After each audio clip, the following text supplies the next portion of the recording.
మెల్లగా తెల్లారిందో ఎలా, వెలుతురే తెచ్చేసిందో ఇలా, పోసి నవ్వులతో మెరిసే పసిపాపల్లా.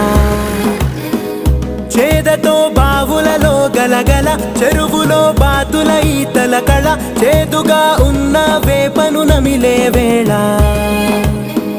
చుట్ట పొగ మంచుల్లో, చుట్టాల పిలుపుల్లో, మాటలే కలిపేస్తూ మనసారా మమతల్ని పండించి అందించు హృదయంలా. మంటలు ఆరే